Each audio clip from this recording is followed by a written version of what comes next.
Good morning everybody. Today we'll be doing hornbill of your textbook, core textbook, and the chapter is chapter 6, the Browning version. Okay, it's by Terence Rattigan. Now before I move on to other section, let me talk about the writer. He is a British dramatist and he was England's most popular mid-20th century dramatist. At the same time, the theme or the background what he chooses for his plays was the upper middle class level. That was the background what he chooses in his play. Few of his works I can talk about, that is Winslot Boy, The Deep Blue Sea, and The Separate Tables. These are few of his other works. Now let me talk about the expressions before I move to the main section of the chapter. Expressions over here, you have the words in your textbook. Remove, that is results. Slackers are students who don't do their work. The third one, that is muck. Muck means something that is useless. Okay. After that, kept in means bring something to reality or grounded, that is kept in. Get carried away. Get carried away is to get excited or lose control over one's feelings, that is getting carried away. Then cut. Cut means to escape. Then sadist are people who get pleasure or who enjoy when they give pain to someone. They are sadist. And shriveled up means unhappy. So these are the few words or few expressions which are there in the play, and I have given you the meaning of that. Now let me move on to the main section. When I move on, it is this is an excerpt from the Browning version. Okay, and the scene, what is, because this is a play, so we got to talk about the scene. The scene is what? It's in the school, and two teachers we are going to talk about. One is Frank, he is a very young person, and Crocker Harris, another teacher, he is a middle-aged person. And the main person over here around whom the whole play is centered around, he is Taplow, and he is a boy in his 16s. Okay, and he is come to the school because Crocker Harris is a very strict teacher, and he has given some extra work. He has called Taplow to do some extra work because in the working days he was absent. And so he is called to do some extra work by Crocker Harris in the school. Okay, but when Taplow reaches there, he is waiting because till now Mr. Harris has not arrived. So this is the beginning of the, before the play starts. This is the thing what is happening. And when we see as the play starts, it's a conversation between Taplow as well as Mr. Frank, the other teacher. They are talking to each other, and in course of their conversation, we come to know about Mr. Crocker Harris, his attitude and many other things. Now let's move on to the lesson. Frank, do I know you? Taplow, no sir. Who is asking? Mr. Frank is asking because he finds Taplow waiting there. So he is asking Taplow that, do I know you? So Taplow denies. He says, no sir, you don't know me. Then Frank is asking him his name, and Taplow replies he is Taplow. Taplow, do no I don't. You are not a scientist, I gather. And then Mr. Frank is saying that I think you are not a scientist. Scientist means here is asking, I think you are not a science student. Okay. So Taplow replies that no, he is interested in science, but he is waiting for his result. Okay. And as he gets the result, he would like to go for science. Then Mr. Frank is asking him that why haven't you got your remove? Remove means the results. So Taplow says that no, Mr. Crocker Harris never discloses the result because he goes with the rules. Now let's see what is the rule. So Frank is asking why Mr. Harris does not given you the result. So he is telling that Taplow is saying that sir, you are well aware what sort of person Mr. Crocker Harris is. He has not given me. So Frank is saying, yeah, I know him because he goes with the rules, and as per rules, it is that result should be announced by the headmaster. Other teachers cannot announce. Then Taplow is saying, yes, but he agrees to that, but he says that hardly even though rules are there, who pays attention? Means hardly anyone follows the rules, but Mr. Crocker Harris is very particular in this context. Frank is saying that he also agrees, but he doesn't go with this criteria, and he without the headmaster declaring the result, he does it. Taplow agrees to that. Then Frank is saying that supposing the answer is favorable, what then? Frank is saying that if you get the result which is in your favor, then what then? What are you going to do then? So Taplow agrees that if it is so, then sir, I will definitely go for science. But then Frank replies, agrees to that, but he is very sad. We get all the slackers. They say when he found Taplow saying that he will go definitely for science. So Mr. Frank did not like that or whatever. So he's saying that we get all slackers. So he's saying that these days we get slackers. Students take science and all, but slackers, I gave you the meaning that they are not interested in doing anything or they don't do their work. But Taplow then protests. He's saying, no sir, I am not that sort of a person. I am very interested, and that is why I will take science, not for the sake of just taking. Frank saying, yeah, are you sure you are? But I am not. Mr. Frank says that, are you sure you are interested in science? But I am not interested. Means what is that? He is not interested in science teacher, but he doesn't like teaching science in the classroom. Taplow, well anyway sir, it's a good deal more exciting than this muck. And then he say, muck means I gave you the word useless. And they say, yes sir, and then he has a book in his hand. So he's saying, yeah, I think science is much more better than this muck. And he shows the book, means this useless thing. So Mr. Frank corrects him. What are you saying? Okay, you cannot say such words to this. Okay, and then Taplow is saying, no, say Aeschylus sir. Okay, the Agamemnon. Aeschylus is the writer of this Greek book, that is Agamemnon. And then Frank saying that your considered view is that Agamemnon is muck. So he's saying that the way you are expressing, is it that Agamemnon is useless, the Greek book? So Taplow says, no sir, it's not so. The play, I don't think the play is muck. The story is good, the play is good, okay, but the way it is taught, the story is good, it is about a wife who murders her husband and the things goes on, those all the story I like sir, but the way this story or this play is taught in the classroom, that is what I don't like, and it's useless. You sound a little bitter, Taplow. Mr. Frank is saying, you don't sound good. So he's saying, yes sir, he agrees to that. And then Frank kept in. So he's saying, oh, what happened? He is trying anything problem. Kept in, I told you, he tries to bring the reality or the word out. No sir, nothing, Taplow says. Only I am worried about the extra work. Frank is worried. What is that? Last day of the school and you have got the extra work? Taplow agrees. Yes sir. He's saying that had I not been punished for this extra work, then he would have been busy playing the golf. And then he is indicating the weather also. Sir, so good weather and all. And the other day he was sick and he couldn't come to school. And at the same time, today he is called by Mr. Crocker for extra work. So he is deprived or he is not able to play golf.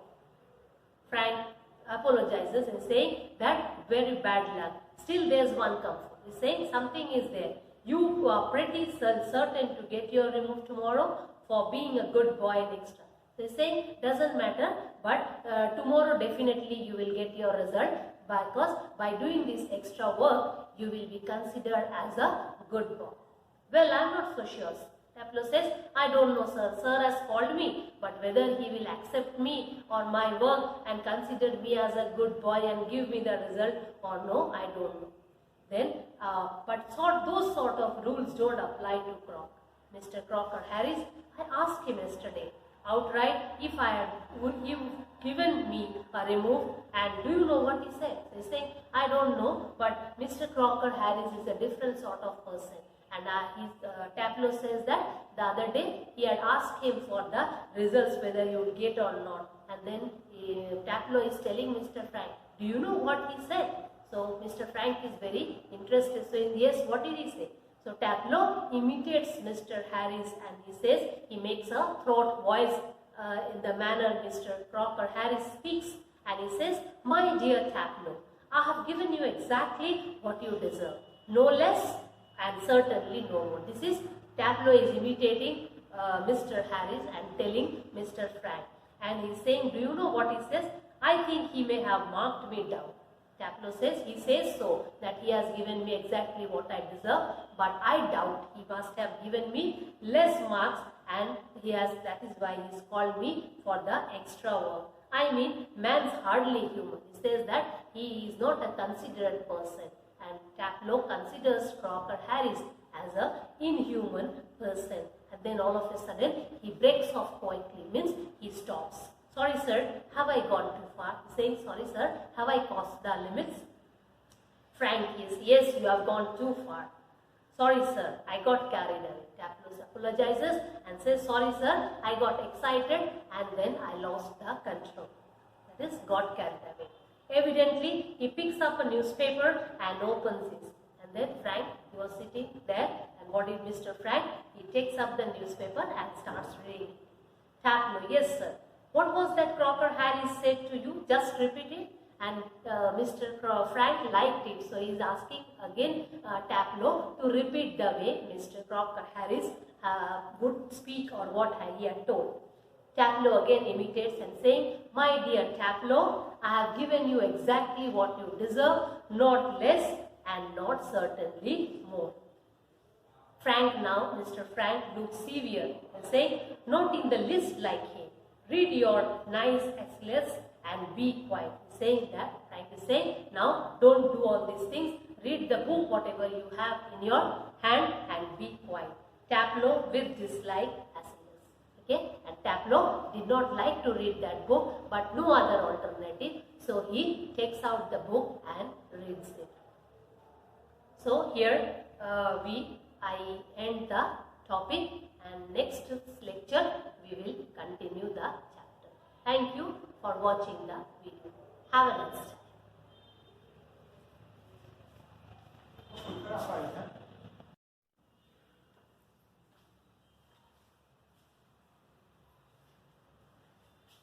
Okay, now look at what did Mr. Crocker Harris tell you to be here. So Frank is asking that what time did he ask you to come here, Crocker Harris? So Taplow replies at 6:30. Okay, and then Frank is saying that yeah, it's already time, but here it's 10 minutes. Mr. Harris is 10 minutes late. Why don't you cut? Why don't you go away? You could do still. You are in time. So why don't you go away? Still you will have time to play the ball. Taplow was really shocked. He's saying, sir, I cannot escape. And if I go and Mr. Harris comes, then I think the whole time been done in the whole time he's been here. God knows what would happen. He's saying that I'm worried. If he comes, even though he is late and I am in time, but when he comes, if he doesn't find him, then maybe he will follow me home or he will do something else. I must admit, I envy him.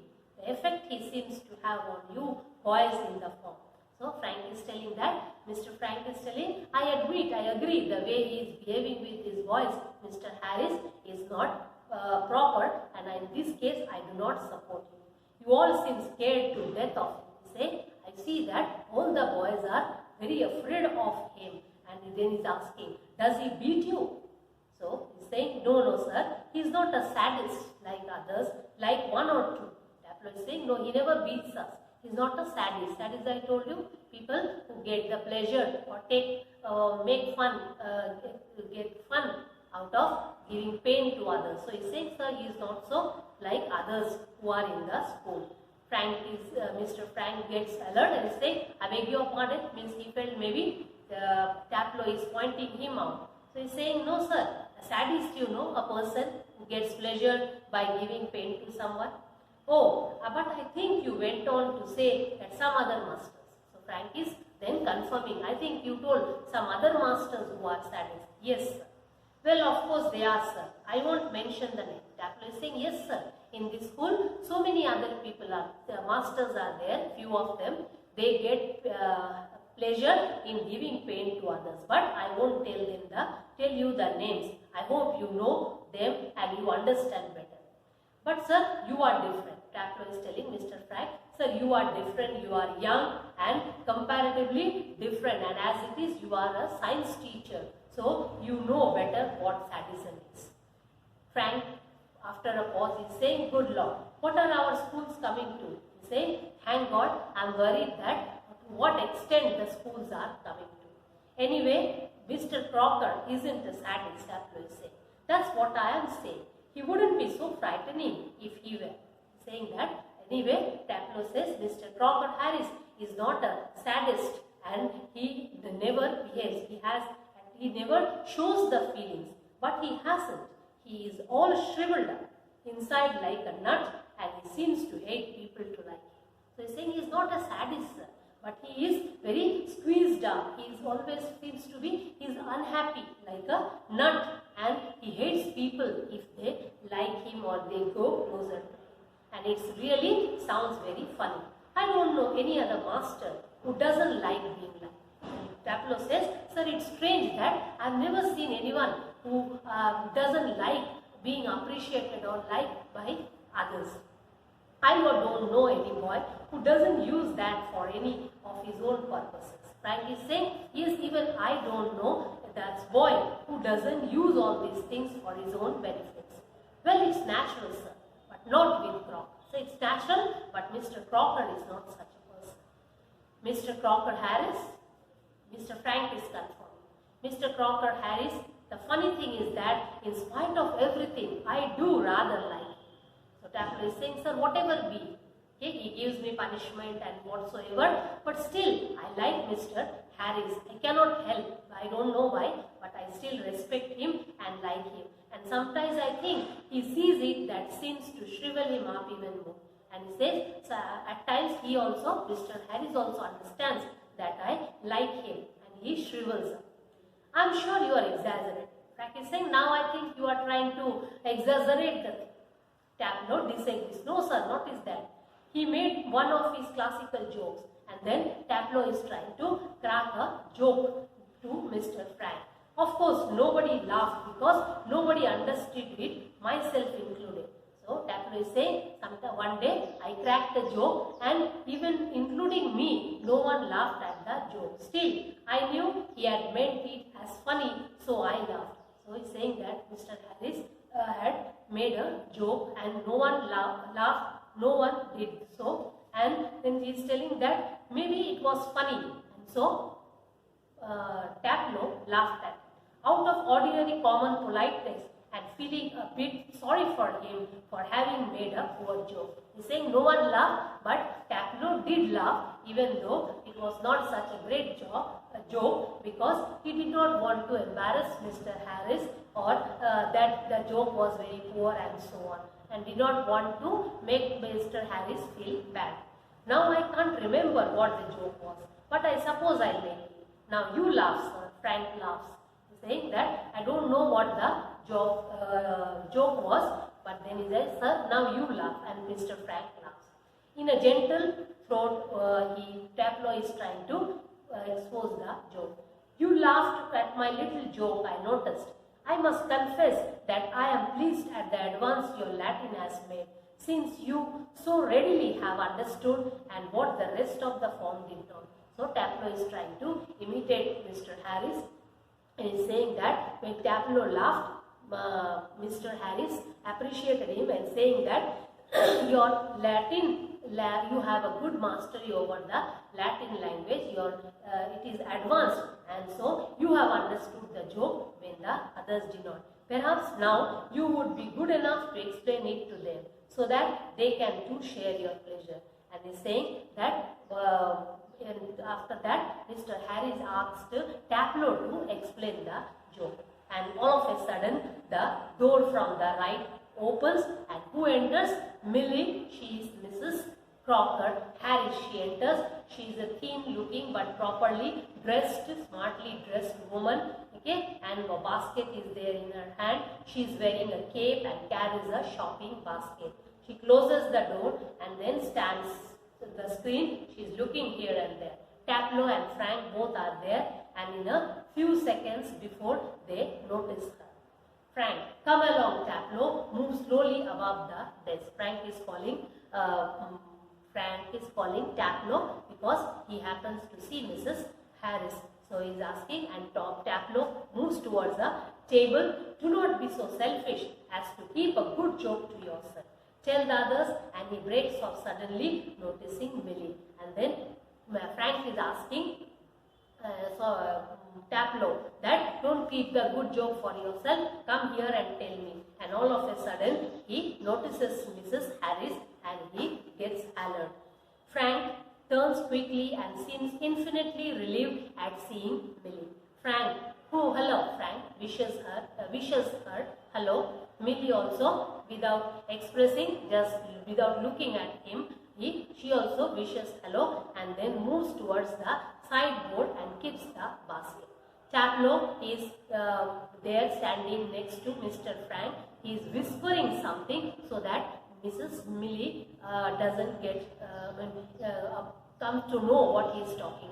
Do you think she heard? And he is confirming from Mrs. Frank. Do you think that when I was imitating Mr. Harris that she heard it? Frank nods his head, saying yes, and by then Millie takes off the cape and she hangs it on the hall stand. Hall stand is in abroad, foreign countries, it's cold, so they put on coats and hats and everything. So when they enter the room, they hang it in a stand which is known as a hall stand. I think she did. Frank is nodding his head. I think she heard you, and because she was standing there since quite a time. If she did, she tells him, there goes my remote. Taplow is now worried. If she has heard it and she tells it to Mr. Harris, then I think I am gone. I will not get the result. Frank stops him saying, stop all nonsense. Millie, taking the basket, moves to the sideboard, okay, and then he at the table and puts the basket on the table. Millie to Taplow. She is telling Taplow, Millie, the wife of Mr. Crocker Harris, is saying, oh, you are waiting for my husband? Taplow moves to the table and he nods his head. Yes, ma'am. Oh, he is at the Brussels and might be there quite a time. If I were you, I would go. Say, oh, you are waiting for my husband, but he is with the Brussels. He is gone somewhere, maybe the place, and then I think he will take some time. And then she adds that if I was at your place, I would have gone, not waited for him. Taplow doubtfully, he is worried now what to do. Wife is telling you, I would have gone. Okay, and Taplow is waiting for Mr. Harris, who will take some more time. He said more particularly, I was to come. Saying that, Taplow is saying, but sir, sir told that he was definitely to come. Well, why don't you run away for a quarter of an hour and come back? Miss Millie gives her suggestion that instead of waiting here, because he will take some time, my husband, Mr. Harris. So why don't you go for an hour and somewhere you go run and come back? And then by then she is unpacking some things which were there in the basket. Taplow. Supposing he gets before, he is worried that okay, I go, and supposing before I reach he comes here, then Millie is smiling. Don't worry, I'll take the blame on me. And then she takes out the prescription from the basket, and what is saying? I'll tell you what, you can do a job. She gives a suggestion. I'll tell you what you should do. He's telling that you take the prescription of this chemist, go to the chemist shop, and then what you do is you get the medicine from there. That task Millie gives her. Taplow, all right, Mrs. Crocker Harris, and then he crosses towards the door upright. no,